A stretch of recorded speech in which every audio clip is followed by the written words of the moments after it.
या खुद को भी समझा देंगे तो ये आप पे हावी नहीं होगा फियर ऑफ फेलियर, है ना। और बट होंगे कुछ लोग आप में से जिनको शर्मा जी के बेटे ने क्या कहा, फलाने ने क्या कहा, कौन कैसी नजर से देख रहा था, हर चीज से फर्क पड़ता है। तो अब ऐसे लोगों का जीना तो वैसे भी दुश्वार हो ही जाएगा। तो क्वेश्चन नंबर 25 देखिए, it is often argued that rewards may not be the best method of motivating learners because, यानी कि अगर हम बात करें, आपको हेडेक है तब भी आप हम सबको, हाँ देखो मेरा हेडेक ही गायब हो गया, मैं खुद ही भूल गई। बहुत बढ़िया नूर, थैंक यू श्वेता। ऐप पर क्लास रेगुलर क्यों नहीं आती सीटेट की? कोवल सीटेट की क्लास होती है थर्सडे और फ्राइडे, कितना पढ़ोगे सीटेट में? वैसे ही मैंने 40 घंटे पढ़ा दिया इस बार सीटेट में, है ना। तो वो थर्सडे और फ्राइडे आपका टाइम टेबल है, रेगुलर की जरूरत नहीं है, नहीं तो खत्म हो जाएगी जल्दी। और अभी आप बाकी सब्जेक्ट्स की भी आपकी दिन भर क्लासेस होती हैं, तो आप 6-7 क्लास अगर दिन में लेंगे तो चक्कर आ जाएंगे आपको, इसलिए सब्जेक्ट बहुत सारे हैं ना। It is often argued that rewards may not be the best method, यानी अक्सर यह तर्क दिया जाता है कि पुरस्कार देना अधिगमकर्ताओं को अभिप्रेरित करने का उत्तम तरीका नहीं है। मतलब अगर आप मोटिवेट करना चाह रहे हैं किसी को तो हर बात पे आप रिवॉर्ड देंगे तो ये कोई अच्छा तरीका नहीं है। पहली बात तो ये कि रिवॉर्ड क्या है, एक्सटर्नल मोटिवेशन बढ़ाता है ना। और एक टाइम के बाद आपका वो एक्सटर्नल मोटिवेशन लंबा आपको दूर तक नहीं ले जा पाएगा जीवन में।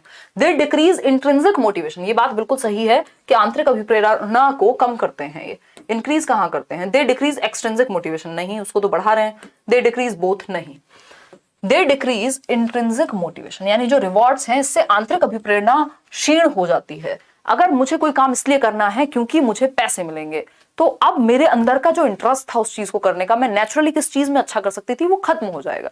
अगर मुझे ये सेशन लेने में मजा आ रहा है तो भाड़ में जाए दुनिया, मुझे रोज सेशन लेने की जरूरत नहीं है आज मैं जीवन में जहां पे हूं या जो भी चीजें हो रही हैं, बट मुझे पसंद है आप लोगों के साथ जुड़ना, अच्छा लगता है, इंटरनल मोटिवेशन है तभी बनी हुई है इतने सालों से, नहीं तो तब तक बनी रहती है लोगों की जब तक रिजल्ट नहीं मिलता, उसके बाद खत्म हो जाती है। तो A option is the right answer, internal motivation को ये कम करती है। नहीं तो आज दशहरा पे हमें मिलने की कोई आवश्यकता है सच थी नहीं।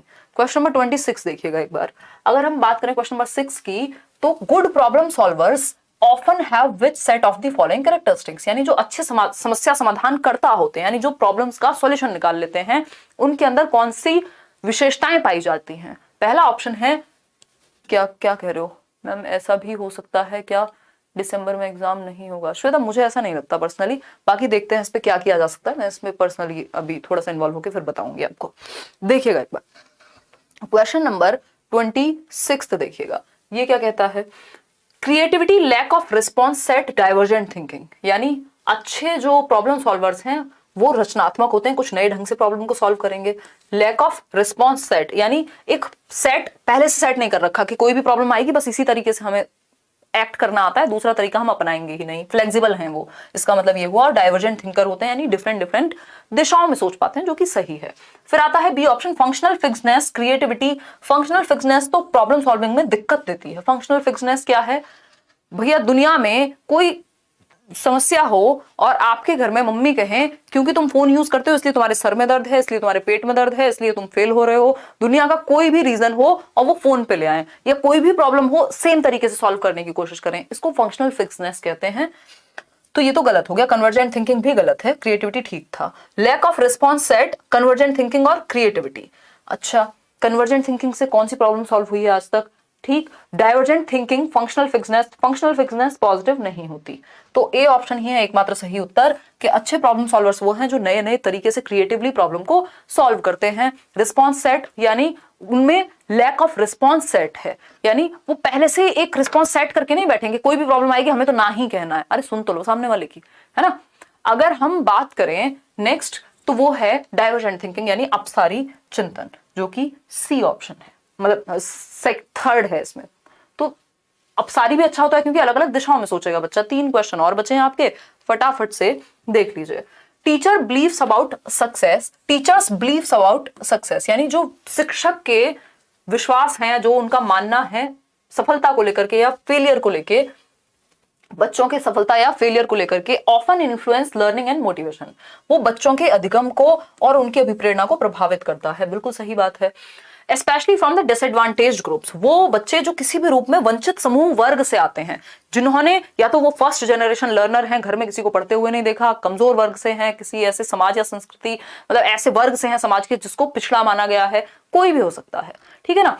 तो अगर उस केस में हम देखें तो ऐसे बच्चों के प्रति आपका जो एटीट्यूड है या आपकी जो एक्सपेक्टेशन है कि आप फेलियर को और सक्सेस को कैसे देखते हैं एज अ टीचर, वो बहुत ज्यादा प्रभावित करेगा बच्चे की सोच को कि मेरे टीचर ने तो मुझे ये सिखाया है, मैंने ये सीखा है, तो उसकी लर्निंग और मोटिवेशन को प्रभावित करेगा for sure.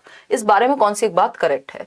Teacher expectancy influences children's learning significantly, यानी शिक्षक की जो अपेक्षाएं होती हैं वो बच्चों को बेहद प्रभावित करती हैं। बिल्कुल सही बात है कि आपको अगर अच्छी उम्मीद है बच्चे से तो वो मेहनत करेगा, है ना, आप उसको ज्यादा मोटिवेटेड फील करा पाएंगे। बी ऑप्शन है teachers need to control student autonomy with the, नहीं, कंट्रोल नहीं करना, बच्चों की स्वतंत्रता को कंट्रोल नहीं करना, फ्रीडम देनी है। Teacher should encourage children to perform better than others, ऐसा नहीं है कि टीचर को एनकरेज करना चाहिए कि दूसरों से अच्छा करो, भैया खुद से बेहतर करो, कल जैसे थे आज बेहतर बनो उससे। फिर है D option, teacher need to train such students in strategies to avoid failure and at any cost, कि बस फेलियर से बचना है चाहे कुछ हो जाए, तो ऐसी सक्सेस किसी काम की नहीं है, फिर आप चतुर रामलिंगम बनेंगे 3 इडियट वाले। तो A option is the right answer कि भैया टीचर की जो एक्सपेक्टेशंस हैं वो प्रभावित करती हैं बच्चों के सीखने को। क्वेश्चन नंबर 28 देखिएगा, अगर हम बात करें तो to be able to create a positive learning environment, यानी एक सकारात्मक अधिगम एनवायरनमेंट या वातावरण क्रिएट करने की जब हम बात कर रहे हैं with in the classroom, it is important that the teachers, यानी शिक्षिका कक्षा में सकारात्मक रूप से सीखने का वातावरण किस प्रकार सुनिश्चित कर सकते हैं, यानी अगर मुझे एज अ टीचर अच्छा माहौल क्रिएट करना है क्लासरूम में तो what should a teacher do, बताइए एक बार। पहला ऑप्शन है वो है follow the fixed time table.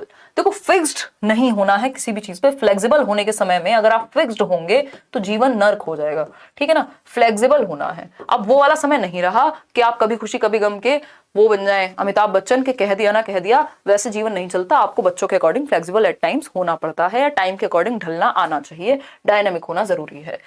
B option है are able to discipline children using awards and punishment, यानी कि आप डिसिप्लिन करते हैं बच्चों को या तो अवार्ड के थ्रू या पनिशमेंट के थ्रू, ये भी गलत तरीका है ना, इससे क्या होगा, खुद से बच्चे का इंटरेस्ट गायब हो जाएगा। फिर है C option are able to include children's emotions within learning process, यानी एक अच्छा एनवायरनमेंट उसको कहेंगे जिसमें बच्चों के इमोशंस को इंक्लूड किया गया हो, यानी बच्चों के संवेगों को सीखने की प्रक्रिया का हिस्सा बनाया गया हो, उसके इमोशंस को भी एक्सप्रेस करने का, अपने आप को अभिव्यक्त करने का आपने बच्चे को मौका दिया है। फिर है D option are able to discriminate between abilities, discriminate नहीं करना। देखो इमोशंस को वैल्यू क्यों कर रहे हैं हम एज अ टीचर, यहाँ पे ध्यान रखिएगा, क्योंकि बच्चा रोबोट नहीं है और हमने एक चैप्टर पढ़ा है कॉग्निशन एंड इमोशन, आप यूट्यूब पे भी सर्च कर सकते हैं बाय हिमांशु सिंह, पुराना मिल जाएगा आपको, नहीं तो आपने बैचेस में तो पढ़ाई होगा, कॉग्निशन एंड इमोशन, यानी हमारा संज्ञान, हमारा दिमाग, हमारी जितनी भी मानसिक क्षमताएं हैं जो कि कॉग्निशन कहलाती हैं, हमारी जितनी भी मेंटल स्किल्स हैं, सोचना समझना तर्क करना इमेजिन करना, वो सब कॉग्निशन कहलाती हैं। तो ये जो हमारी मानसिक क्षमताएं हैं जिनको हम स्कूल में डेवलप करने की बात कर रहे हैं, ये अलग नहीं है इमोशंस से, आपस में जुड़े हुए हैं, इंटरट्वाइंड हैं, इंटर रिलेटेड हैं, है ना। तो हमारे जो इमोशंस हैं वो हमारे दिमाग को प्रभावित करते हैं, दिल और दिमाग की लड़ाई जिसको हम कह रहे हैं, ठीक। तो इसलिए जरूरी है कि आप बच्चे के इमोशंस को भी इन्वॉल्व करें और उसको कॉन्ड्यूसिव एनवायरनमेंट दें, यानी सुगम वातावरण दें जो उसके लिए सेफ हो, इमोशनली कंफर्टेबल हो। जितना कंफर्टेबल बच्चा घर पे महसूस करता है उतना कंफर्टेबल वो स्कूल में भी महसूस करे, ठीक है, क्लियर है बात। चलिए आगे बढ़ते हैं। कोई प्रैक्टिस सेट मत लो आज के टाइम पे, तो वैसे लेने का मन है तो ले लो, किरण का ले लो, आर गुप्ता ले लो, कोई भी ले लो, वो प्रीवियस ईयर में तो कोई भी ले लो। नुजरत क्लास में सो रही है, ऐसा मत करो यार, ऐसा नहीं किया करो, हैं सोने आते हो यहाँ, हैं मम्मी पापा को शिकायत भिजवा देंगे, चिट्ठी भेज देंगे।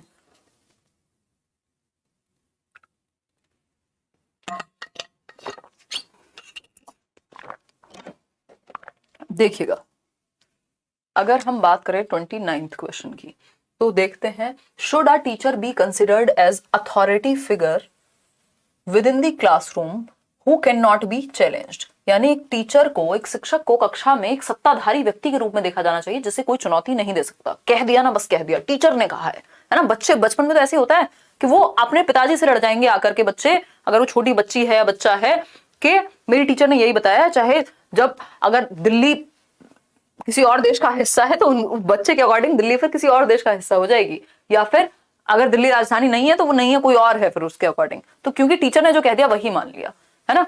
अगर हम बात करें तो ये बात सही है या गलत है आपके अनुसार? बिल्कुल गलत है। ये गलत है। यस क्या होता है? यस तो हो ही नहीं सकता। No students are afraid to ask questions from such teachers which results in lack of conceptual clarity. चलो ये तो डिफरेंट बात हो गई, कॉन्सेप्चुअल क्लैरिटी की तो बात ही नहीं हो रही है। ये थोड़ी कहा है कि टीचर को पढ़ाना नहीं आता, ये भी गलत है। No teachers in any case are irrelevant for student learning in the digital age. What the समझदारी नहीं, आज के तकनीकी युग में शिक्षक विद्यार्थियों की अधिगम प्रक्रिया में अप्रासंगिक हैं, ऐसा नहीं है। ठीक, तो फिर इन सब में तो एक ही बात बनती है, पहले फिर से पढ़ लेते हैं। Should a teacher be considered as authority figure within the classroom who can not be challenged. ऐसा नहीं होना चाहिए। अगर आपको लगता है कि आपकी बात सही है तो आप टीचर के सामने रख पाए, इतनी स्थिति होनी चाहिए।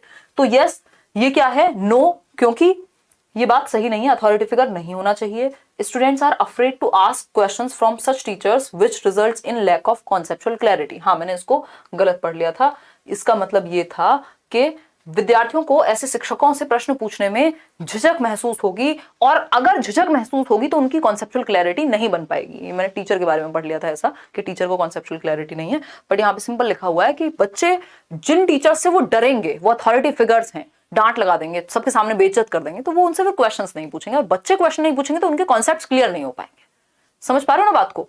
तो C option is the right answer over here, कि ऐसा नहीं होना चाहिए, ये सही तरीका नहीं है। आज के लिए आखिरी सवाल, फिर आप सो सकते हैं, गा सकते हैं, नहा सकते हैं, जो आपका मन करे। क्वेश्चन नंबर 30 देखिएगा। Should wrong answers of students be corrected by the teachers during class discussions. यानी कक्षा में परिचर्चा के दौरान क्या एक शिक्षिका को विद्यार्थियों के गलत उत्तर सही करने चाहिए? मतलब डिस्कशन चल रहा है, मान लो एक बच्चे ने कुछ बताया, दूसरे ने कुछ बताया, तीसरे ने कुछ और बताया। अब आप क्या करें, जैसे बच्चा कुछ बता रहा है और आपको गलत लग रहा है, आपने कहा अरे रुको रुको, कैसी बातें कर रहे हो यार, तुमको तो कुछ पता ही नहीं है। अब इससे क्या होगा? ऐसे डिस्कशन हो पाएगा? नहीं हो पाएगा। भाई, आप किसी को अगर क्रिटिसाइज भी करते हैं तो पहले उसकी बात सुनते तो हैं कि नहीं, या उसको बीच में ही रोक देंगे, है ना? पहले आप बच्चे की बात को सुनने देंगे, उसका एक्सप्रेसिव होना जरूरी है, उसका खुद को अभिव्यक्त कर पाना बहुत जरूरी है, ठीक है ना? तो ए ऑप्शन है yes, children's errors should be immediately rectified. नहीं, ऐसा नहीं है, इस केस में नहीं। आप बाद में भी उस पर डिस्कशन कर सकते हैं, तुरंत मत रोकिए बच्चे को, नहीं तो वो अगली बार अपनी बात कहने से झिझकेगा, वो अपनी बात कहने से हेजिटेंट हो जाएगा, नहीं कहेगा अपनी बात। बी ऑप्शन है no, children should be encourage to express themselves without fear of being incorrect. बिल्कुल भाई, बच्चे को अपनी बात कहने देने की आजादी होनी चाहिए, बेशक वो गलत ही क्यों ना बोल रहा हो, एटलीस्ट वो बोल तो दे। उसको गलत होने का डर बचपन से नहीं बिठाना है, पहले उसको कहने दो अपनी बात, फिर बाद में उस पर डिस्कशन हो सकता है। नहीं तो बहुत सारे बच्चे पार्टिसिपेट करना छोड़ देंगे गलती के डर से, ठीक है ना? Wrong answers are always a reflection of lack of conceptual clarity. ऐसा नहीं है। Children come to school to gain correct information. ऐसा भी नहीं है कि आपको दिमाग में इन्फॉर्मेशन भरनी है, दिमाग में इन्फॉर्मेशन भरनी नहीं है, सही इन्फॉर्मेशन या सही नॉलेज तक कंस्ट्रक्ट कराना है बच्चे को। तो B option was the right answer.